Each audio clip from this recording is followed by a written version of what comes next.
I want to present what I found with my Turnigy i10 radio system. I've got an i10 IA10 receiver.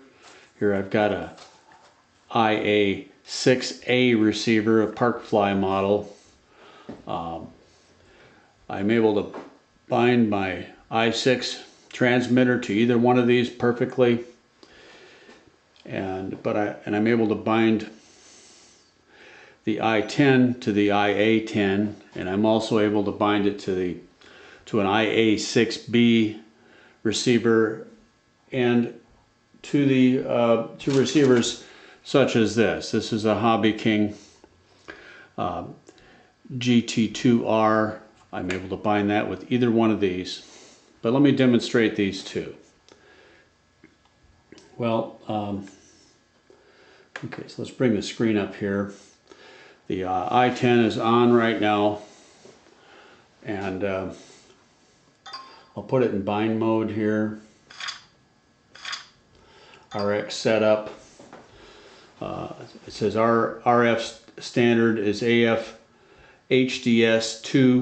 2A two-way, and that's the way that they're supposed to bind as far as I understand.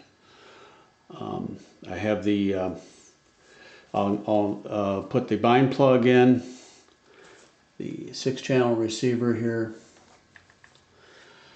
I'll plug in a battery, and I'm not sure we can see that flickering, but it's flashing here. You can see it flickering there. High rate of speed flicker. So let's bring this up. I'll say bind with receiver. This will enter bind receiver mode. Are you sure? Yes. So I click that, and we still have the high rate of speed flicker here. I can pull the bind plug out. I can turn it off, for instance, plug it back in, and now I have a low rate of frequency, which to me says no transmission, and this servo doesn't move when I adjust the proper stick. So let's turn this off for a minute.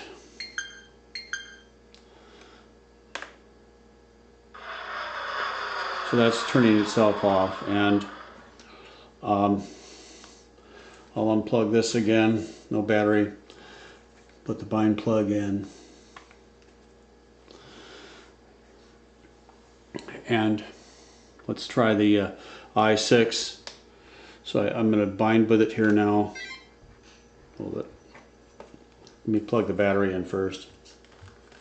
So once again we have this high rate LED flickering there, you can see it, and I will RX bound. Okay, and it immediately switches to the low rate frequency. I can even just pull that out, and you'll see the receiver being controlled by the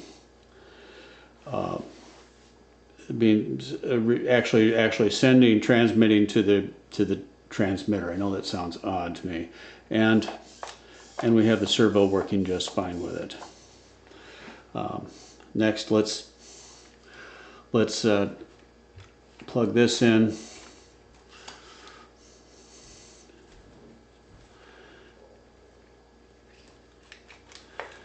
and now I have the Turnigy IA10 receiver, and you can see the light flickering quite well. And I'll turn this off so I can put it in bind mode, and it starts up right away, and you can see it works just fine, even with the bind plug in. A little more sophisticated. Let's turn this off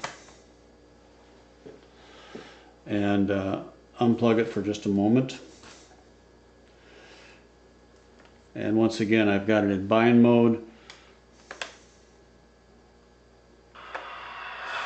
Turn the i10 receiver transmitter on. Go to the right place. RX setup. It says we're still in the same RF area there with the AFHDS 2A, and I'll say bind with receiver, which should be this receiver.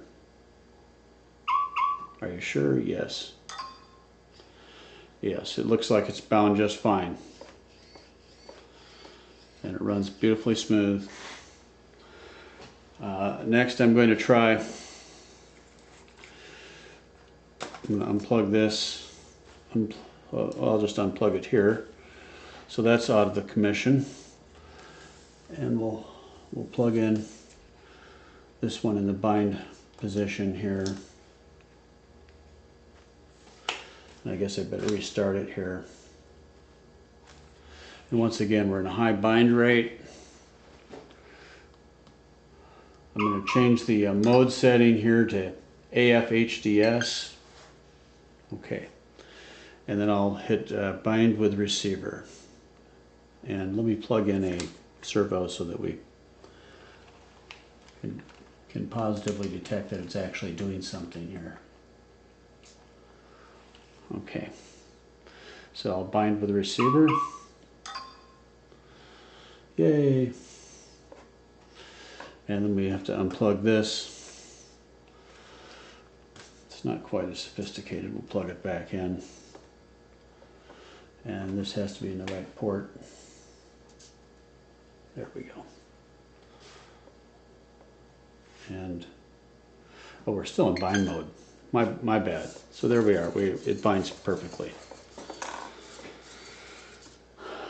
Well, if anyone can help me on this, I appreciate it. Thank you.